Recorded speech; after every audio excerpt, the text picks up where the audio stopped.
ଝିଅକୁ ନେଇକି ହଠାତ୍ ମେଡିକାଲ କାହିଁକି ଯିବାକୁ ପଡ଼ିଲା ଭିଡ଼ିଓ କଣ୍ଟିନ୍ୟୁ କରନ୍ତୁ ଜାଣିପାରିବେ। ତା ପୂର୍ବରୁ ମୁଁ ଯାଇକି ପହଞ୍ଚି ଯାଇଥିଲି ମାଉସୀଙ୍କ ଘରେ। ମାଉସୀଙ୍କୁ ଦେଖା କରିବା ପାଇଁ ମୁଁ ବହୁତ ଏକ୍ସାଇଟେଡ୍ ହେଇଥିଲି। ଘରକୁ ୱେଲକମ୍ କରିଥିଲି ପୁଷି ମାଉସୀ। ତାପରେ ମୁଁ ଯାଉ ଯାଉ ଦେଖିଲି ଗୋଟେ ବାରମାସୀ କୋଳି ଗଛ, ଯୋଉଠି ମୁଁ ଅଟକି ଯାଇଥିଲି ତାକୁ ଗୋଟେ ତୋଳିକି ଆଣିକି ଖାଇଲା ବେଳକୁ ଆମ୍ବିଳା। ଯାହା ହଉ ଅଧିକ ଖାଇଲେ ଜିନିଷଟା ବଢିଆ ଟେଷ୍ଟ ଲାଗେ। ତାପରେ ମାଉସୀ ପ୍ଲେଟରେ ସବୁ ଫୁଲ କରିକି ଡାକିଲେ ଆସ ଖାଇବ। ଆମେ ବସିଥିଲୁ ପତି ପରମେଶ୍ୱର, ମୁଁ ଆଉ ମୋ ଦିଅର।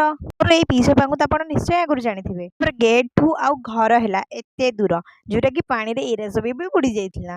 ତାପରେ ମୁଁ ଘର ଭିତରକୁ ଗଲାବେଳକୁ ଲକ୍ଷ୍ୟ ପଡ଼ିଲା ମୋର ଆକ୍ୱାରିୟମ ଉପରେ ମାଛ ଦୁଇଟି ବଡ ହେଇଗଲାଣି, ଖାଲି ଶ୍ରାବଣ ମାସଟା ବୋଲି। ପରେ ସେପଟେ ପେଟେ ଖାଇକି ଆସିଲା ପରେ ବି ପୁଣି ଖାଇବା ପାଇଁ ଇଚ୍ଛା ହେଲା।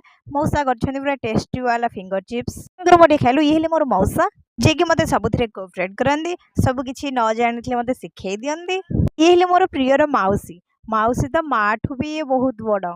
ସିନା ଦେଇନାହାନ୍ତି, ସ୍ନେହ ଭଲ ପାଇବା ପୁରା ଭରି ଦେଇଛନ୍ତି।